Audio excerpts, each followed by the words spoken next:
What's up, everybody? My name is Alex. Hey, y'all. I'm Tamarra. And we want to talk about marriage. We've been married for 8 years. Going on 9. Going on 9 in November. And we thought it would be great just to talk about, once again, our ups, our downs, just the lessons that we've learned. And, we just wanted to kind of jump off with this conversation. So if you're joining us, if you're watching, just type in the comments that you're watching. We just want to hear from you, and we just thank you guys for just tuning in. So the first thing I want to talk to you about is my view on marriage when I first got married versus now. Right. I think when we first got married that I thought marriage was going to be all about, the happily ever after. I thought it was about the moment. And many times, in marriage, I think we think about it's just when you first say I do. That's like the part where it leads all the way up to that. And then thereafter, you think it's just going to be happily ever after. Everything's going to be great. Right. But what I found out in marriage is that it's not really about the moments, but it's about the hardship sometimes that kind of draw you closer together. So when they said like for better, for worse, for riches, for poor. Those defining moments. I didn't think about the worst or the poorer or any of those. I was thinking about the richer, the for better. And I think a lot of times, we look at the first part, but we really don't think about what marriage really is. So my view of marriage changed, from when we first started to where we are. What you think? Yeah, well, for me, I would say me and my sister, sorry to put my sister out there, TT, we would just look at our notebooks and we would see, okay, what we want our dress to look like, what our husband's gonna be like, how many children we want, our house, money, all that. It was just like marriage was this big fantasy,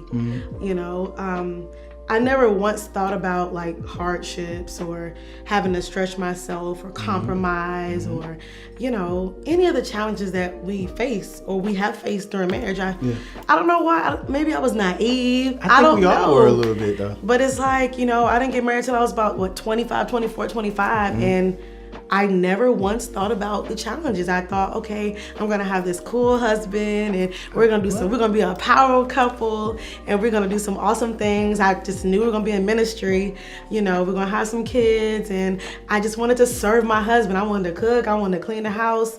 Some things have changed a little bit. I do enjoy serving my husband, but things have changed a little bit. Being in it and just seeing what I really wanted versus what I kind of thought it was going to be. And I think that goes along with the views on marriage, but I don't think that should discourage anyone. Right. I think that if you're going through the worst or you're going through the poor, or if you're going through those things, I found out those times are actually the times that we kind of look more into each other and we see the strength in each other. I think about not just the good times. The good times are great, but it's really about like experiencing just things that we've gone through when we lost the baby or stuff. Those are the things that you really think about, like, man, I'm glad to have you in my life. Yeah, it makes you kind of like fall deeper. Right. And it's like it makes that connection stronger, because it's like if it's all good times, I mean, how do you grow? How does your love kind of progress? Correct. How do you really kind of measure the love that you have for each other? It's like those hard times kind of show you, okay, this person is down for me. Like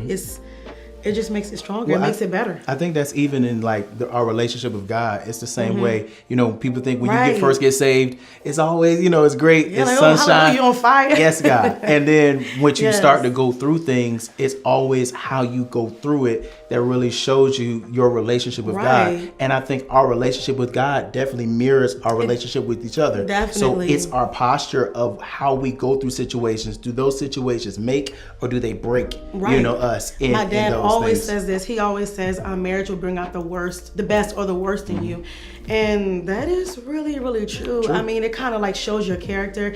It shows your strengths, your weaknesses. It really puts you out on Front Street. Like, you're vulnerable, you're honest, you're transparent, and it kind of shows like who you are at the core. Correct. It's just like when you get money, it shows your true character.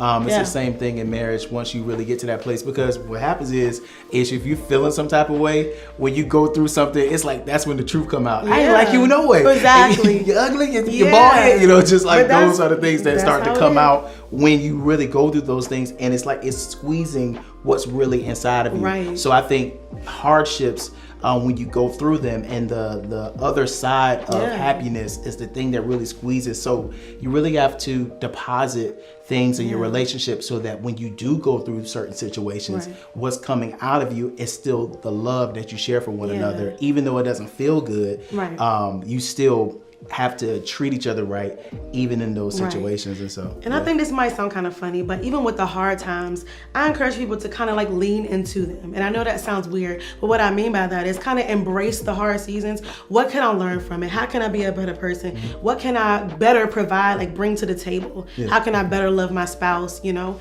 I think those hard times kind of like builds character, and it can be like a great teaching moment for you. True. Those are the lessons that you're able to teach your kids. And really, I mean, me growing up, everybody knows I'm a PK. And so it was the hard times that I was able to see how my parents actually reacted to when we didn't have enough money to do certain things and stuff like that. We still were a family, and we still were able to, you know, kind of stay together in those times. They helped us to know where we're going.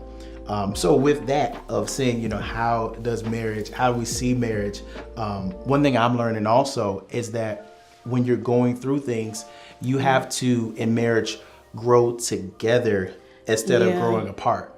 And I believe that when I first met you, like you said, well, we've been together for like 15 Alex, that's why I said a year. Like we've been together for a long time, since 14, you was 18. You were 18 and I was 19, 20. He waited till I was 18. So she was legal. To officially ask me to be his girlfriend. She was legal, and I was like 19, 20 years old. And so, you know, but the person that I married is not the same person that I'm sitting beside right now. Exactly. And I think if we treat the person that we're in marriage with in years just like the person that we married, you do yourself a disservice and you do the person a disservice. So marriage is about making intentional time to grow together. Because if you don't make it intentional, everybody starts to grow apart. It's just like a friendship. You have to keep developing. I think that just knowing that we as humans, like we evolve, we change, our needs change, our desires change, how we want to be loved change. Like what worked for me when I was 17 or 18, whatever age I was, whatever age I was when I got married too, that don't work for me no more. It may not be enough, you know, seasons change. Like I want something different. I want a different kind of love. I have different desires, you know. I've seen different things over the course of these almost 9 years. So, you know, what worked then may not work now. And I think that it makes you have to make an effort to adjustment, to compromise in how you act, because being real, it's easy to be like, well, you know, this is just me, this is how I am, and you want the person to compromise just to be how you want them to be, or how, you know, you've known me all these years and this is just who I am. I don't do this. And you can stop there, but normally when you stop there, you do yourself a disservice and your spouse a disservice, because you're not allowing your relationship to mature with each other. I was, like you said, I was 26 when we got married. I'm 35 now, and so some of the things that I wanted and that I desired, I've either accomplished them or I'm looking at new things. And so if you stay at where I was when I was a 20-year-old, you won't understand who I am as a 30-year-old. And I know women, it's got to be something different. You know, you're a certain type of person, but you're evolving, you're growing. You have kids, you have what I want may change, my desires change, even my physical desires may change as I get older. So I think it's really important. That's important. That's good. People in a marriage, I think it's really important to just keep that communication open.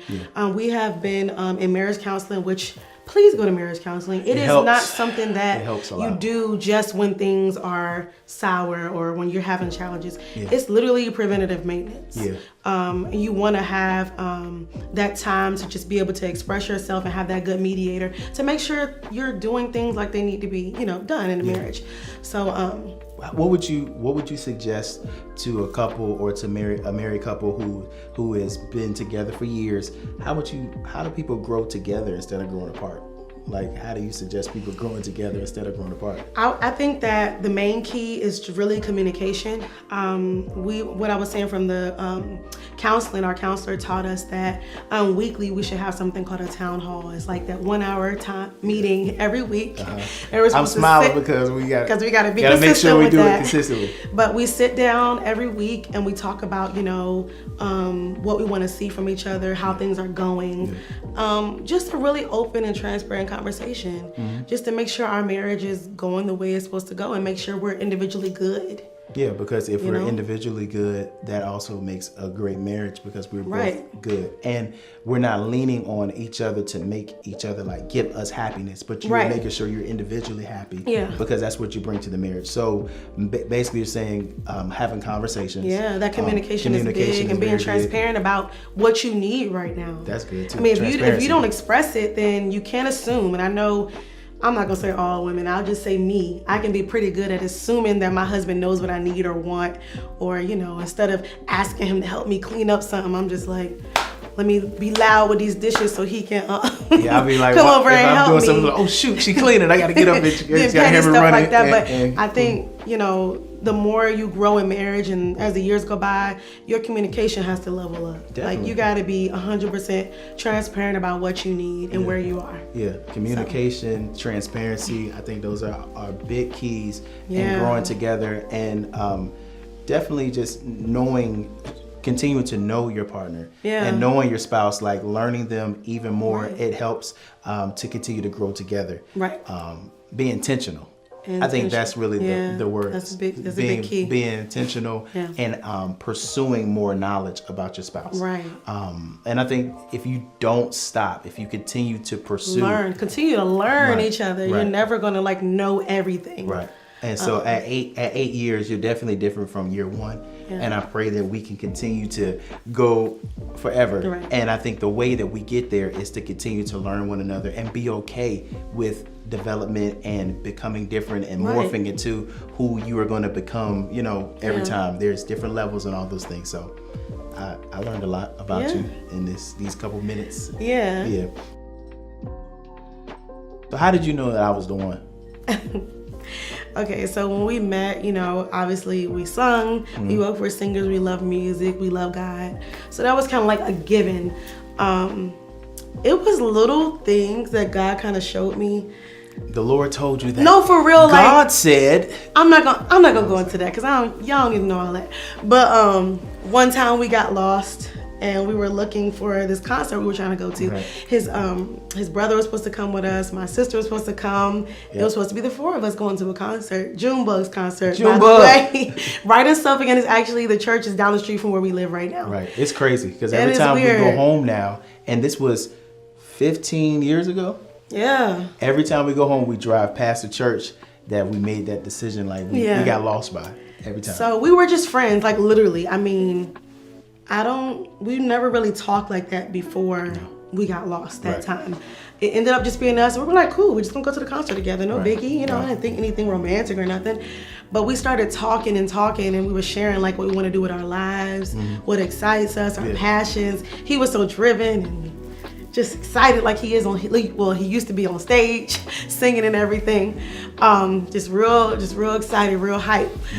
So, once we started sharing like our visions and what we want to do in our lives, it just made sense. And I'm like, man, so where you're going and where I want to go. You knew I was the one. Makes sense. You knew I was the one before we started dating? Yeah. Oh wow, that's what's up. I didn't know you was the one until. It's okay, it took you a minute. Until it took him a minute. You told my friend that if Alex don't ask me to marry him, then I'm dumping him. Really? I was like, what? So that made me the one? I was like, okay, I would go ahead and give in. And she's the one. But I think with guys, we're okay. I think women do a great job of not forcing, but their requirement causes us to have to go to the next level. Yeah. And every time in my life I've gone to the next level, it's been based upon a requirement. Yeah. I love my children, but at first I was nervous. I was like, but my wife, she really wanted children, and it made me want to have kids too. So I think I'm thankful for you. but I knew you was the one where you made a requirement, and I was like, yo, she is the one, and I made the choice that I was gonna go get the ring, and then I did what I needed to do. So that's how I knew. Yeah. That's how I knew you were the one. Well, for me, I'm like, it's been 6 years, sir. So but anyway, that's another story. Yeah, that's a whole nother. But I was 20 story. though when we met. But anyway, that's another story. Ultimately, at the end of the day, what you wanted out of life and what I wanted out of life, it just made sense. It aligned. And I think it's really important to have the Holy Spirit, because course. yes, God is not going to, he may not tell you that that's the one. He may not tell you, well, go left, go right, your husband right there. One. That's your husband. We've actually been told otherwise, few prophets. But anyway. But we're still together. Still together. But anyway, it just made sense. And I just felt in my spirit that he was the right one, that our lives made sense together. Yeah. It made sense. It was just a knowing, Yep. I just knew. It made sense. And that's how we knew that each other was the one. Yeah. I think love is a choice. Yeah. And the reason why I say love is a choice, it's a choice, but it's also a decision. Yeah. When I told you that I loved you for the first time, we were sitting outside of Big Lots. Yeah. In Hampton on Mercury. And I had to open my heart to love, because even though I was 20 years old or 19 or 20, I had been hurt before. Yeah. So I had to open my heart again to love. And so I think that many people look at love as if it's just this magical, mystical thing. Right. But love is a choice for you to open up your heart to an individual, and you choose to be hurt. Yeah, you make yourself vulnerable. That is the word. That's exactly what I was going to say. I think that, we look at the Bible and what it says about love, that it's patient, that it's kind, that it's long-suffering, doesn't keep any record of wrongs. Like, those things are all verbs. Right. Like, it's nothing that just falls in your lap and you just magically think, oh, I'm just in love. Like, it's literally a decision. I have to decide to be patient. I have to decide to be kind, long-suffering, all those things. Yeah. So my dad even told me, that's the one thing I will always remember, love is a decision. It's a decision. Be careful who you love. Right. But I decide every day to love Alex, even when you get on my nerves. I decide, hey, this is who I'm loving, period. Right. I also think that love is also, you can choose to diminish it. Yeah. Or you can choose to, I'm not saying you can stop loving someone easily, because once you decide that you will love someone, it's hard to stop. Yeah, but I think that's true. In marriage, people make choices daily that I'm not going to choose my spouse. I'm not going to choose to love my spouse every day. But it's like, you're not just saying, I don't want to love you no more. I think it's your actions. Yeah. And I think your actions compound on each other. And the more choices that you make not to love. Against love. That is when you start to grow apart. Yeah, that's good. And the more choices that you make for love is when you grow together. So talk about that love bank. I think, it's also almost like a deposit. So every relationship has a love bank, and the more you choose to love, and to be practical, that could be if you don't like doing something, but your spouse wants you to always watch the shows I watch, or put the toilet seat down when it's just little things. It's the choice that I make to show you that I love you that much, that I'm gonna go to extra effort to do that, and that's like a deposit in the love bank. Nothing. Love requires those consistent deposits. That helps to grow the marriage. Correct. Because you need something when you need to take. Because love is give and take. Marriage is give and take. So if I don't deposit anything, I have nothing to take out. And so when those hard times come, you have something. You have like a buffer. Yes. And you have that love bank filled with whatever. And so deposit into the love bank so that you can have something to withdraw when it's time to withdraw. And that happens with every choice that you make every single day. So let's do better. I got to do better. We're always growing. Let's do better and make more deposits than withdrawals. Yep.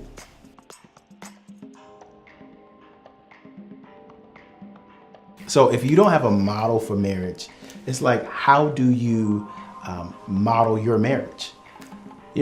For me, my parents were married, and this is personal, but my parents were married for over 30 years. And so I saw them through the good, through the bad, through all these things. And their marriage ended in divorce. Amazing people, but just it just didn't work out. So for most, my dad didn't have a model for marriage because same thing happened with his parents. I think you have to find credible others. Yeah, that's a really good one. In order to model your marriage off, as well as the Word of God, but also other books and things to help you to kind of dialogue and also journey through what a healthy marriage looks like. Seek the knowledge, like read the books. Right. I mean, I think the Bible says in Proverbs, my people perish for the lack of knowledge. Correct. And it's like, you have to seek out what you don't know. Correct. And the only way you're going to know something is if you read the book or you Correct. watch the podcast or you watch the preacher or whatever. You have to seek out what you don't know. Yeah, and I think the cycle continues when people maybe get to a place of where they don't know how to go forward. I just or don't know. Maybe not willing. Right. It's a lot of things, but the cycle can end with you. And our prayer is that the cycle does end with our marriage. Yeah. For us we've seen healthy marriages, and we're experiencing that, or we're trying to experience it, but it comes from study, like you're saying. Yeah, we're learning, we're doing the work, we're putting in the time and the money. Right. And finding credible others Yeah. to be able to model your marriage off of, and to see like where you're weak or what you don't know, how you can fix that. Yeah, I think it takes a lot of also like self-work, soul work. Big time. That's inner good. work, individually to make the whole better. Yeah, I think that's really good, because a lot of times we try to make our marriage everything in itself, but individually you have to be good as well. And most times you're bringing your individual baggage to your marriage, which causes your marriage to have more baggage. So there are times where you have to do self-work so that you can be good enough or good in your relationship. So one thing we've done, thank you. Yeah. One thing we've done is like you've done counseling, I've done counseling, like our own separate like therapy, to just kind of see what we've dealt with childhood that we brought to the table. One thing I want to touch on really quick, I've heard people say you come into a marriage whole, you come into a marriage healed. You can do the best you can to come those ways. Right. And I definitely want to encourage you, hey, come heal, come whole. But marriage will uncover some things that you don't even realize that you've been holding, or it will uncover some wounds that you didn't even realize were there. True. So I think it's really, I want to reiterate that self-work and working on yourself, because, it's really two individuals that make the whole. Correct. So this is it. It's Alex and it's me. And if I'm broken and if I'm hurt, hurt people. That's what we're going to experience in our marriage. So it's really important to do that individual work, and because those challenging times, they'll show you, oh man, I didn't realize I was like this because of my childhood. You're not going to be perfect coming into marriage, right? But that's why it's really important to just continue to do the self-work. So in the book, Men Are From Mars, Women Are From Venus, I've been reading it, and it talks about communication. Mm-hmm. And what I've learned is that men communicate different than women. Definitely. When a man is going through something, we retreat to our cave. Yeah. Meaning that most men, and this is not all because we can't generalize sexes, but most men, we internalize or go internal for our thought. While females, what do you guys? Can kind of like, say a whole bunch, or either be a real bad passive aggressive. Yeah. Well, and I'm not saying negative, but most women, they want to communicate. Right. So the true question is, if I internalize my feelings and emotions and you externalize your feelings and emotions, how can we coexist? Exactly. And the way that we coexist is we have to understand how each person is built. Right. And I think if you think about your spouse and you look at your spouse and you understand how they're built, you're able to communicate more effectively. Right. You're able to see them for who they are. And it's not that when you want to talk about your feelings, I'm like, oh my gosh, why we got to keep talking? Or if you look at me and I'm more internal with some of my feelings, you like, why won't you say something? But you have to give the individual, your spouse, space in order to, one, to be who they are, but two, to make the environment comfortable enough to where you can come to a common ground. And maybe even though I naturally internalize, when I'm ready to talk, we talk. I think Right. for us, I'm more so the person who is more verbal when it comes to Yeah, emotions it can and be. communication and certain things. And I feel like sometimes you internalize your things, and so sometimes I can be frustrated because I'm Right. like, why don't you just say how you feel? And it could be our upbringing, it's different things. Yeah. You know. Because I think for me, growing up, I feel like, expressing yourself verbally a whole bunch wasn't really cool. You just kind of like go with it. Yeah. Whatever you feel, you'll be all right. Yeah, exactly. We don't need to talk about it too much. You could You'll be all right. Right. But I think in a marriage, that doesn't really fly too well. It's really True. important to verbalize how you feel. Right. And of course, like you said, men are from Mars, Women are from Venus. women are from Venus. Uh-huh. Be aware of the difference between men and women, or your man or your woman. True. And approach them, come to them on their level. Right. And how they would want to be received instead of you forcing them to be how you are. Correct. If you're, expressive and you like to say things and your spouse is not, you can't just come to them with a whole bunch of words or a whole bunch of tone or whatever. Right. Especially when they you're may not in a receive heated that argument. well. Especially when you're in a Exactly. heated argument, giving the spouse, and this is something that Yeah. I have to do better at, is giving you time to internalize Process. before you just go off, Right. or whatever. Or the same thing for me, like Yeah. giving me time, so that we can make sure that when we do communicate, that we're in the most healthy environment possible, to make sure that communication is effective. Right. Because sometimes communication we can just do it, but it's not Yeah. effective. We just have to Right. make sure our communication is effective, and that happens by knowing and understanding your spouse. Be mindful, Be mindful. of their temperament, Yeah. all that stuff. So.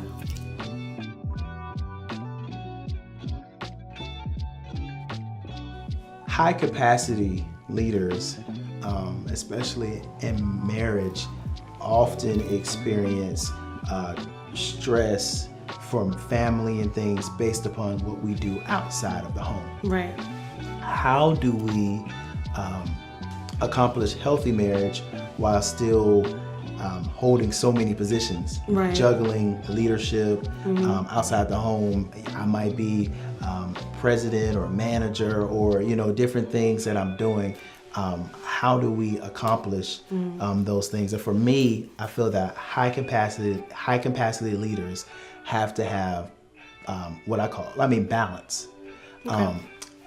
Bishop Macbeth, he told us in a meeting that we had that balance is not just being able to always be steady, but balance is like walking a tightrope. When you feel yourself leaning Yeah. one way, you bring yourself back, and you Right. try to find what's balanced for you. What's needed at that moment. Yes. It's not always that everything's going to be, you can't give your attention to everything at the same time. It's not realistic. Correct. So the concept of balance can be skewed for many, but it's like, whatever is needing that attention, lean that way. Correct. Okay. Correct.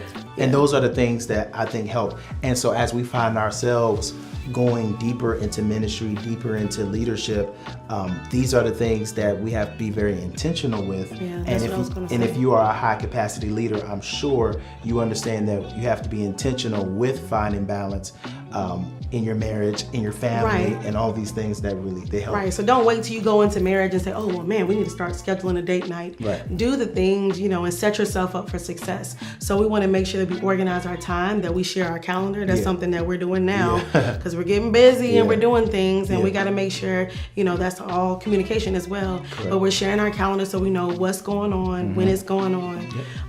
And we got to put that date night on the calendar. Always. So that you Yeah. can, have that maintenance in your marriage. Yeah, maintenance, calendars are very important. Yeah. Communication, over communication too, and also check-ins. Yeah. Just throughout the day, and just checking in. Hey, how are you Right. doing? One thing that you told me is, is there anything I can do for you? Yeah. Just asking that, every now and again, just to make sure that your spouse is doing okay. Right. I think those are the things that will help as you find yourself getting more and more busy, to make sure that even though you're busy outside in the home, you stay close and you stay together. And one thing for me is like really big is the word connection.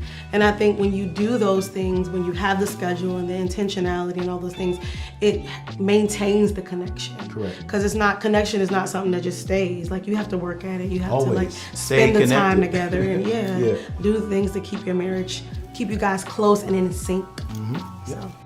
So if someone's thinking about getting married, what would you tell them? That is a big thing. I would tell How them. about you start? Okay, so I would tell them to think about what you want in the future. Think about your future. Yeah. Don't necessarily just think about now. Yeah. Looks fade. Weight gains. Okay.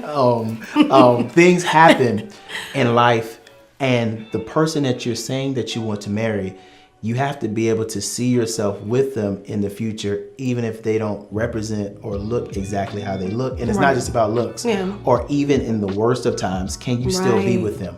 Can you have a conversation with this individual? Right. Are you a quitter? What kind of discipline do you Exactly. have? Because I feel like marriage requires discipline. It requires stick-to-itiveness. And if you find yourself like picking things up and putting them down every 5 minutes, you can easily walk away from your marriage. Correct. When you do things like if you're upset and you go sleep in the other room every 5 minutes, I mean, you're planting seeds that cause like division in your marriage, and it keeps you kind of separated. Right. And it makes it much easier to walk out the door. True. So if you're thinking about getting married, think about the long haul. Yeah. And just think about, can you be with this individual through the hard good times. and the bad? Yeah. If it gets bad and you're like, you know what, nah, it ain't worth it. You got to think about those things. Also, just think about practical things financially, like, how is this person? How do they treat their mom? How do they treat their dad? How are they family wise? Right. Is their family situation toxic? It's a lot of things that you want to think through, and then you religion, all those things you want to be equally yoked, is... but you also just want to just get to know the person, as much as you can, and you have to put your trust and faith in this individual that they will hold you down. Yeah. So if I'm looking to get married, or when we were looking to get married, if I had to think about it, I would think about those things. And so we thank you guys for just joining us. Thank you for being a part of our conversation. We want to definitely have more of these and just talk about our journey, and prayerfully we can help you on your journey. So I'm Alex. I'm Tamarra. Love you guys. Love you guys. Great day.